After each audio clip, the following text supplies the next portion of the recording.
राजकीय घडामोडी, सामाजिक विश्लेषण, कृषी विभाग, कला व मनोरंजन विश्व आणि क्रीडा क्षेत्रातील बातम्यांचे ताजे व अचूक अपडेट्स। महाराष्ट्र शाही न्यूज मराठी, बातमी मागची बातमी, शोध सत्याचा।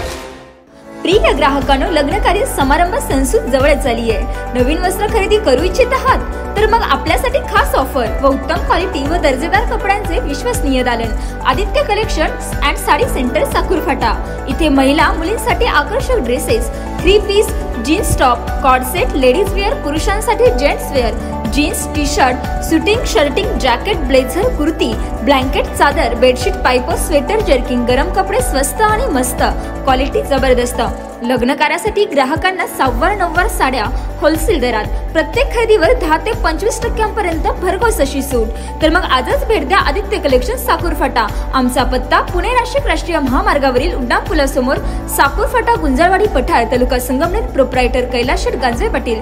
संपर्क क्रमांक 7028 76 38 67। आदिवासी हिंदू समाज यांच्या वतीनं आज आपला या झालेल्या घटनेच्या अन्यायाच्या विरोधामध्ये आज या ठिकाणी मोर्चाचं आयोजन करण्यात आलेलं आहे। त्या मोर्चाच्या निमित्तानं आपल्याला संबोधित करण्याकरता मंचावरती उपस्थित असणारे ज्यांनी आता आपलं मनोगत व्यक्त केलं असे आपल्या भागाचे लोकप्रिय आमदार आदरणीय अमोलदादाजी खताळ साहेब, त्याचप्रमाणे मारुतीराव मेघाळ साहेब, योगीजी सूर्यवंशी व उपस्थित असणारा सर्व सकल आदिवासी हिंदू समाज, आपण सकाळपासून आपल्या अनेक मान्यवरांनी आपल्याला मार्गदर्शन केलं, मनोगत व्यक्त केलेलं आहे। आणि या निमित्तानं आपण पाहतो की सगळ्या वक्त्यांनी सांगत असताना सांगितलं की घटनेला सुरुवात कशी झाली, आणि सुरुवात जर आपण पाहिली तर ती फक्त बेकरीपासून झालेली आहे। आणि बेकरी सुरू करत असताना आपल्याला पहिल्यांदा वाटलं असेल की चांगले गावामध्ये काहीतरी नवीन सुरू होतंय। जरा काही लोकांना वाटतं की आता बेकरीचे पदार्थ खाल्ले पाहिजेत। हळूहळू तिथं लहान मुलं जातात, पुरुष मंडळी जातात, आणि मग कुठेतरी कोणी नसलं उपलब्ध तर महिला भगिनी सुद्धा तिथं काहीतरी बेकरीचे आयटम आणण्याकरता पुढाकार घेतात, जाऊन येतात। मानवळी लोकांचा प्रयत्न असतो की मग त्या महिलेला सांगायचं की कुठेतरी तुमचा नंबर द्या, अरे आम्ही दर आठवड्यामध्ये आमक्या वारी आमकं बनवतो, तर तुम्हाला आम्ही फोन करतो, संपर्क करतो, आणि मग तुम्ही त्या दिवशी येऊन बनवलेला जो माल असतो तो ताजा तुम्हाला खायला भेटेल। अशा प्रकारचे देखील काही ठिकाणी आपल्याला घटना त्या ऐकायला मिळतात, अनुभवायला मिळतात। आणि हे प्रकार आज जरी तुमच्याकडे नवीन असला तर बऱ्याच जिल्ह्यांमध्ये, महाराष्ट्रामध्ये आणि महाराष्ट्राच्या बाहेर देखील हा जुना प्रकार, हा प्रयत्न असतो। आणि तशाच प्रकारचा प्रयत्न हळूहळू आपल्याकडे देखील आज सुरू झालेलं पाहायला मिळालं। पण आज या महिलेची एक बाब समोर आली, तिला जरा कुठेतरी आज भयभीत झाली, पण आज कुठेतरी आपल्यातले सूर्यवंशी साहेब तुमच्यासारखे लोक तिथपर्यंत पोहोचले, त्या महिलेची माहिती तिथपर्यंत मिळाली, आणि मग आज कुठेतरी समाजामध्ये जागरूकता निर्माण करण्याचं काम तुम्ही केलं। आणि संपूर्ण घटना आज तुमच्या सर्व मान्यवरांनी उघडकीस आणून आपल्या जनतेसमोर देखील आज मांडण्याचा प्रयत्न या ठिकाणी केला। पेपरला येते घटना, छापून येते की अशी घटना घडली, असा महिलेवरती अत्याचार झाला, ते महिलेने फिर्याद दाखल केली। पण शेवटी कायद्यामध्ये असं आहे की कुठलीही महिला जी काही पीडित असेल तिचं नाव कुठं दिलं जात नाही, तिची जात कुठे दिलं नाही, तिचा पंथ कुठला दिला जात नाही, तिचा धर्म कुठला दिला जात नाही। पण आज या घटनेच्या बाबतीत जर तुम्ही माहितीच्या अधिकाऱ्यामध्ये जर माहिती मागवली तर याच्यामध्ये 100 केसेसचं उदाहरण घेतलं तर 100 पैकी 100 केसेस तुम्हाला सांगतो पीडित महिला या फक्त हिंदूच तुम्हाला आढळणार आहे। आणि 100 केसेस मधले आरोपी जर तुम्ही पाहिले तर 100 मधले 100 आरोपी हे तुम्हाला जिहादीच आढळणार आहे, दुसरा कोणीच माणूस त्यामध्ये तुम्हाला आढळू शकत नाही। आज हे कुठपर्यंत आपण सहन करायचं, कुठपर्यंत समाजामध्ये जागरूकता करायची, हा देखील प्रश्न आज समाजामधल्या हिंदू संघटनेसमोर देखील आज निर्माण झाला की किती जागरूकता आणायची, किती विचार खालपर्यंत पोहोचवायचा की अशा लोकांची संबंध ठेवू नका, अशा लोकांशी कुठतरी आपण लांब राहिलं पाहिजे.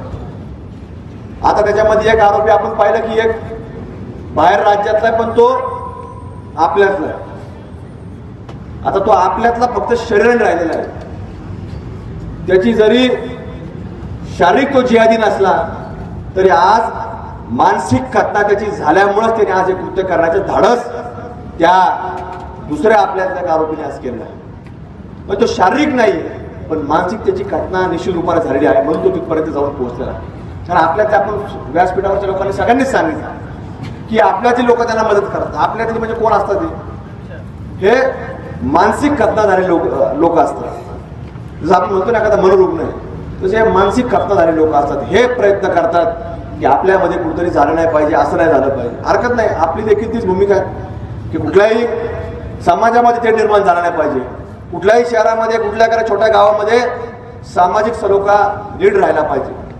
पण आपण काही एकट्यानेच ठेका घेतलेला नाही की आपल्या मायमाऊलींपर्यंत कोणतरी येईल, आपल्या कुटुंबापर्यंत कोणतरी येईल, आपल्या घरापर्यंत कोणतरी येईल आणि आपण सातत्याने फक्त बघत राहायची भूमिका घेतली. आज या देशाचं स्वातंत्र्य जसं मिळालं हे स्वातंत्र्य मिळाल्यापासून आज सांगायचं की तशीच परिस्थिती आहे. आणि या परिस्थितीमध्ये सातत्यानं जागरूकता निर्माण करण्याकरता अहोरात्र प्रयत्न करणारे काही लोक आज या महाराष्ट्रामध्ये देशामध्ये काम करतात. पण अजून देखील आपल्यापर्यंत जागरूकता आली नाही. म्हणून या जागरूकता निर्माण करण्याकरता देखील आपली पुढे काम करावं लागतं. सूर्यवंशी साहेब आपण देखील घटना सांगितली, पुढच्या काय भूमिका त्या सांगितल्या आणि विशेषतः मारुतीराव मेंढा साहेबांनी देखील सांगितलं. त्यांच्या कडक शब्दामध्ये सांगितलं की आम्ही राजकीय लाभाचे पद देखील तुम्हाला दिले, सडल हाताने दिले, पण त्याच्या मागून जसं छत्रपती शिवाजी महाराजांना देखील अफजल खानाने भेटी करता बोलले. त्यांनी भेटायला बोलल्यानंतर सांगितलं की आपल्याला कुठेतरी आता चर्चा करायची, सुलह करायची. पण छत्रपती शिवाजी महाराजांना माहिती होतं हे लोक घातकी आहेत. आपणही चर्चेला चाललोय पण आपणही निहत्ते जाता कामा नये. आपल्याला देखील सावधगिरी बाळगली पाहिजे. आणि मग ज्या वेळेला छत्रपती शिवाजी महाराज अफजल खानाला भेटायला गेले आणि जसा छत्रपती शिवाजी महाराजांवरती वार करण्याचा प्रयत्न अफजल खानाने केला त्याच क्षणाचाही विलंब न करता छत्रपती शिवाजी महाराजांनी अफजल खान फाडून टाकला, त्याचे देणारे बाहेर काढले. आणि ते उदाहरण तुम्हाला सांगतो मेंढा साहेबांना आपल्याला करावं लागलं. आपण सगळं हाताने केलं पण यांचे मनसुबे त्याच्या मागचे चांगले नाही.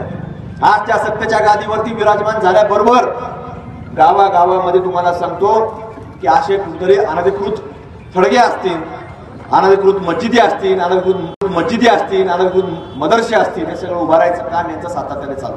आणि म्हणून आता त्याला अनुसरून काताळ साहेबांनी सांगितलं की प्रशासनाला सांगितलं की जे अनधिकृत असेल त्याला 15 दिवसाचा अल्टिमेटम आता काताळ साहेबांनी देखील दिला आहे.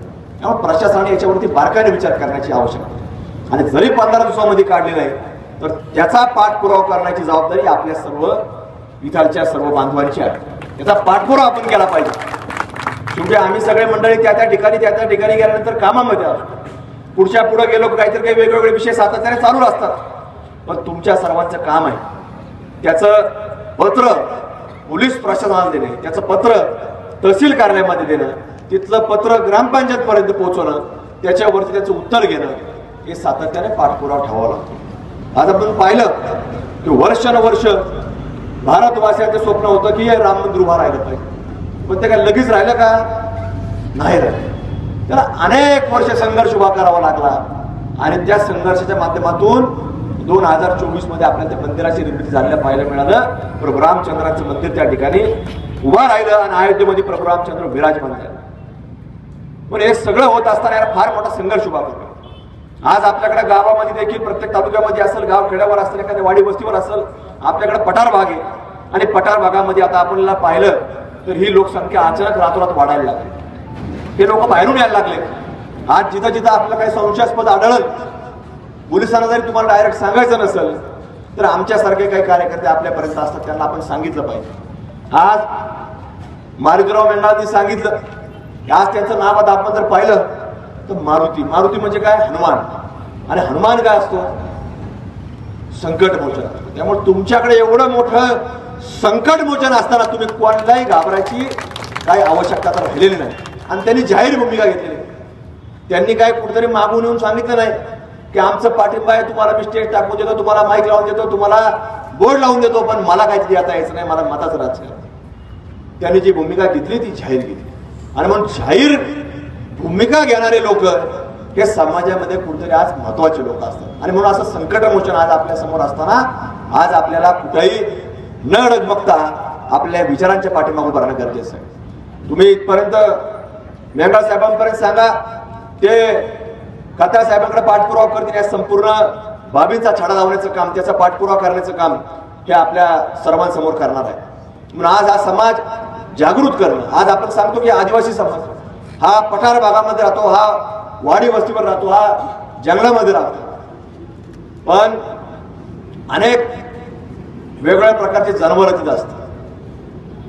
जसं तुम्ही सांगितलं मेंगाळ साहेब की कुठली माशी असेल, कुठलं वाघ असेल, कुठं जातो काय सगळं माहिती असतं, आपण त्यांना छेडत नाही.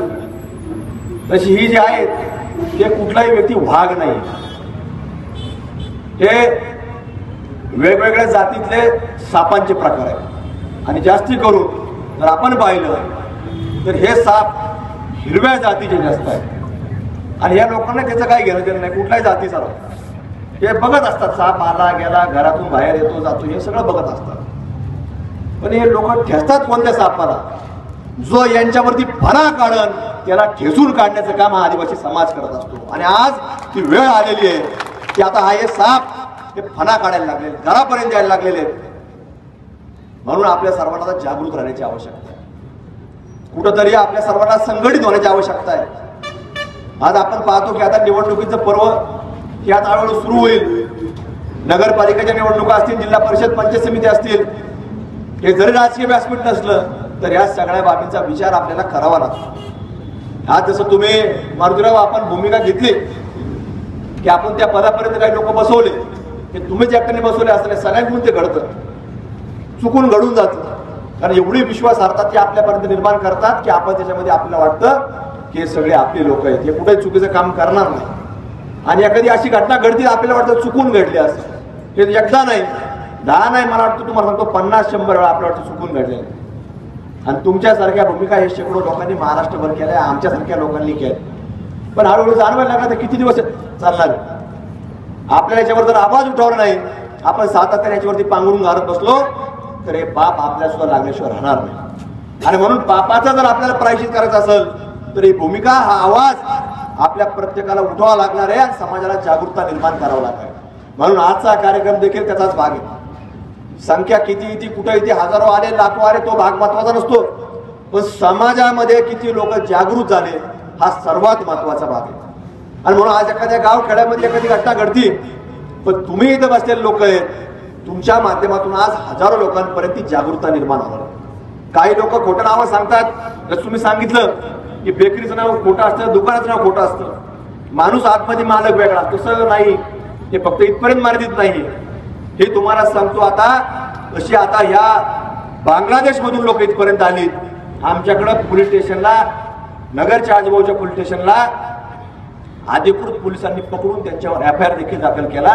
त्यांचा जबाब सुद्धा घेतला. हे कुठून आलेत तर बांगलादेशून आले असा जबाब देखील घेतला. त्यांच्यावर गुन्हे दाखल करून त्यांना अटक केलेली आहे. हे काय फक्त तिथपर्यंत मर्यादित नाही, तर हे सगळ्या भारतामध्ये छोट्या छोट्या गाव खेड्यातल्या वस्त्यांपर्यंत पोहोचलेलं आहे. आणि आपण एखाद्या त्यांच्या लोकांना विचारलं की भाऊ तुमच्या त्या प्रार्थनास्थळातून एवढी लोक बाहेर आली, पण जरा मला ते 4-2 लोक नवीन दिसली, ते लगेच सांगतात खालुका चोकरा आहे, फुप्पुका चोकरा आहे. आणि नाव विचारलं तर नाव सगळी सारखीच असतात. मधलं जे वडिलाचं नाव असतं, बापाचं नाव म्हणतो आपण त्याला, ते सुद्धा सारखं लावून टाकतात. कारण त्यांच्यामध्ये आपण पाहतो की लग्न करत असताना, आता आपण कधी म्हणतो की आपल्या कधी बहीण लागते, पण यांच्यात तसं नाही. ते बहिणीवर सुद्धा लग्न केलेलं आपल्याला अनेक ठिकाणी आपल्याला पाहायला मिळतं. पण हे काही इथंच घडतंय अशातला भाग नाही, ते सर्रास सगळ्या ठिकाणी आपल्याला चालू असताना पाहायला मिळतं. म्हणून आज आपल्या समाजामध्ये छोट्या मोठ्या ठिकाणी देखील, छोटा मोठा जरी समाज असला तरी आपल्याला प्रत्येकाला जागरूकता आणणं गरजेचं आहे. म्हणून आज या सगळ्या माध्यमातून तुम्ही काम करता, जमा झाले, सगळे लोक आले, काही लोक आता लांबून ऐकते, पण ऐकत असताना प्रत्येकाने एकच ठरवलं पाहिजे की आपल्याला इथून पुढे जागरूकता आणायची आणि जागरूकतेच्या माध्यमातून समाज हा एक जागृत करून की कुठल्याही ठिकाणी, कुठल्याही भागामध्ये, कुठल्याही गावामध्ये ह्या लोकांपासून 4 हात लांब आपण राहिलं पाहिजे. कुणी संकट आलं त्यांना काहीतरी ते माहितीवर असतात. आपल्या घरात कुटुंबात कोणी आजार असलं तर ते आपल्यापर्यंत कशी मदत पोहोचत याचा प्रयत्नशील असतात. आपल्याला वाटतं की हे लोक चांगले, यांनी आम्हाला अशी दाखवण्यात आम्हाला मदत केली, पण त्यांना कसं माहित झालं की तुमची अशी अडचण आहे, कारण ते तुमच्यावरती लक्ष ठेवून असतात. पण तुमच्याला जर कुठली अडचण असेल तर आपल्यातले बरेच माणसं आहेत अशी सगळं हाताने मदत करणारे, त्यांच्यापर्यंत आपण ती भावना पोहोचवली पाहिजे. प्रत्येक गोष्टीचा एक बारकाईने आपण विचार केला गेला पाहिजे. आपण या माध्यमातून आज तसं पाहायला गेलं तर पोलीस प्रशासनाकरता फार मोठं आव्हान आहे की अद्यापर्यंत तुम्हाला आरोपी सापडला नाही. हे आज पोलिसांचं जसं पाहायला गेलं तरी फार मोठं अपयश याला म्हणावं लागेल की आज मोर्चाच्या अगोदर तसं अपेक्षित होतं की आरोपी तुम्ही जेरबंद करा, पण अजून तुम्ही तो केला नाही. याच्यामध्ये पोलिसांची देखील भूमिका ही दुटप्पी म्हणा किंवा संशयास्पद म्हणा हे आपलं अशी म्हणायला काही हरकत नाही. कारण पोलिसांनी देखील जसं खासदार साहेबांनी सांगितलं की 15 दिवसामध्ये अनधिकृत जे काय असेल ते काढा. तसं तुम्हाला सांगतो आता पुढच्या काही तासांमध्ये हा तुम्ही आरोपी अटक झाला नाही तर आम्हाला फक्त सभा घेऊन मोर्चा काढून नाही तर याच्यामध्ये तीव्र स्वरूपाचं आंदोलन देखील या ठिकाणी उभा करावं लागणार हे पोलिसांनी देखील आज लक्षामध्ये घेतलं पाहिजे. आणि त्याची तीव्रता हे काय शब्दामध्ये आम्ही सांगू शकणार नाही. मग तुम्ही ते सगळं गांभीर्याने घ्या, तो आरोपी शोधा. सांगतात हे लोक माहितीगार लोक सांगतात की 14 नंबरचं दुकान, त्याचं पुढं बेकरीचं दुकान जुन्नरच्या परिसरामध्ये आहे, नारायणगावच्या परिसरामध्ये. पण नारायणगावच्या परिसरामध्ये जर असेल हा रस्ता मला वाटतं तिथपर्यंत जातोच ना, सरळ पुढंच वळावं लागेल. तुमच्याकडे पोलीस यंत्रणा नसली, शस्त्रसाठा नसला तर आमच्या आदिवासी बांधवांकडे जसं सूर्यवंशी साहेबांनी सांगितलं सगळे शस्त्रसाठा सुद्धा त्यांच्याकडे आहे. हे सगळं तुम्हाला पुरवतील आणि तिथं कुठल्या ठिकाणी जाऊन बसलाय याची माहिती देखील तुम्हाला ही सगळी मंडळी देतील. फक्त त्याला पुढील 48 तासाच्या आत तुम्ही जेरबंद करण्याचं काम करा, नाहीतर आम्हाला देखील ठरवावं लागेल या आंदोलन कुठल्या दिशेने न्यायचं आणि राज्याच्या कुठल्या ठिकाणी मांडायचं आणि त्याच्या बाबतीत माझा आवाज कुठपर्यंत उठवायचा हे पोलिसांनी आता लक्षामध्ये घेण्याची आवश्यकता आहे. म्हणून आजच्या या मोर्चाचं सगळ्यांनी गांभीर्य लक्षात घ्या की हा फक्त कुठेतरी काहीतरी भाषणापुरता नाही तर आपल्यामध्ये जागरूकता आणली पाहिजे. येडेश्वरी मातेची शपथ घ्या की इथून जात असताना तुम्ही प्रत्येक जण एकटा जाणार नाही, एकटा विचार घेऊन जाणार नाही, तर हजारोच्या संख्येने आपण आज लोकांपर्यंत विचार पोहोचू, लोक जागृत करू आणि याच्यातनं आपल्या मायमाऊली माता भगिनी हे सुरक्षित ठेवण्याचं काम आपण सर्वजण करू. हे सगळं काम अनेक लोक रात्रंदिवस झटतात, अहोरात्र प्रयत्न करतात की आपल्यामध्ये जागरूकता आली पाहिजे. ही जागरूकता कशा करता आली पाहिजे की भारत हा एक स्वतंत्र भारत आहे आणि अखंड भारताच्या रूपाने आपल्याला वाटचाल करायची. पण या सगळ्या माध्यमातून आपण प्रत्येकाने विचार केला पाहिजे किती लोक आज याच्यामध्ये प्रयत्नशील आहेत. जी राजकीय लोक आहेत ती येतील जातील, काही ना काही आपल्याला भाषण करत राहतील. काही लोकांनी आपल्याला प्रयत्न केले की इथं जाऊ नका, तो राजकीय विषय. आता माणसं कुठलाही विषय असला तर राजकारणापर्यंत जातच असतो. कुठला विषय असा राजकारणापर्यंत जात नाही असं नाही. क्रिकेटचा सामना झाला तरी तो राजकारणापर्यंत जातो, एखादा चित्रपट जरी काय आला तरी तो राजकारणापर्यंत जातो. आणि आज कुठला एखादा चांगला विषय जरी असेल, एखाद्या न्याय द्यायची भूमिका जरी असेल तर त्याला काही मंडळी हे राजकारणाचा आवाज देण्याचं काम करत असतात. पण त्याच्या मागचं जे लोक सांगतात की जाऊ नका, हा त्यांचा उद्देश असतो की या सगळ्या माध्यमातून आपला मतदार जागृत होऊ नये, आपला मतदार हा हिंदूंच्या बाजूने जाऊ नये अशीच काही लोकांना भीती असते. म्हणून आज हे लोक आपल्यामध्ये काहीतरी विष काढण्याचं काम करतात. आणि महाराष्ट्रामध्ये देशामध्ये असेच जातीय तणाव निर्माण करून आपल्यामध्ये कुठतरी मतांतर झालं पाहिजे आणि त्याच्यातनं काही वेगळे विचाराची लोक आज या सत्तेच्या राजकारणामध्ये आले पाहिजे असा एक प्रयत्न आज आपल्यातले काही लोक करतायत. म्हणून आज आपल्याला मोर्चा काढण्याची वेळ येते. जर ह्या लोकांचा आधार त्या लोकांना भेटला नसता तर तुम्हाला सांगतो आरोपाचा सोडा या मोर्चाचा सोडा त्याची ती करायची सुद्धा हिंमत झाली नसती. पण फक्त ह्या विचाराचे मानसिक कथना झालेले लोक आज आपल्यामध्ये असल्यामुळं आज या सगळा प्रसंग आपल्यावरती ओढवला जातो. म्हणून तुम्ही सगळेजण आज आपल्या या मोर्चाच्या माध्यमातून बोध घ्या, शपथ घ्या. हा इथून जात असताना प्रत्येक माणूस हा जागृत करतात. शेकडोच्या संख्येने, हजारोच्या संख्येने आपण प्रत्येक जण हा आपला विचार आपल्या प्रत्येक मायमाऊलीपर्यंत, हिंदू बांधवांपर्यंत पोहोचवताल अशी एक अपेक्षा आहे या निमित्ताने व्यक्त करतो. आणि सगळे जे काय आपले आयोजक मंडळी, हा तुमचं मनापासून मी या ठिकाणी तुम्हाला सांगतो की तुम्ही जो आवाज उठवला त्याबद्दल तुमचं अंतःकरणापासून या ठिकाणी अभिनंदन करतो.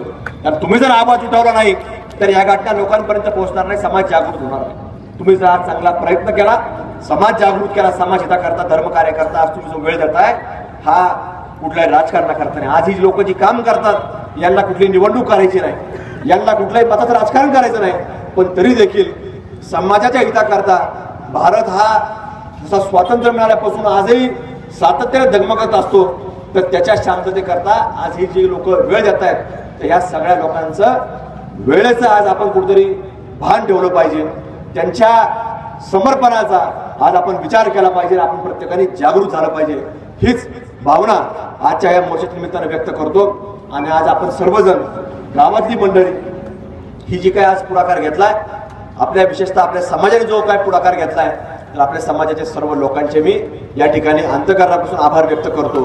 आणि पिढी त्याला देखील शाश्वती देतो की ताई तुम्ही जरी एक छोटा कुटुंबातल्या असल्या, आदिवासी समाजातल्या असल्या, तरी देखील या भारतामधला हा हिंदू हा तुमच्या पाठीमागे उभा राहील अशी खात्री विश्वास या पीडित आमच्या भगिनीला देतो. आणि आपल्या सर्वांचे आभार या ठिकाणी व्यक्त करून थांबतो. धन्यवाद. महाराष्ट्र शाही न्यूज मराठी, बातमी मागची बातमी, शोध सत्याचा.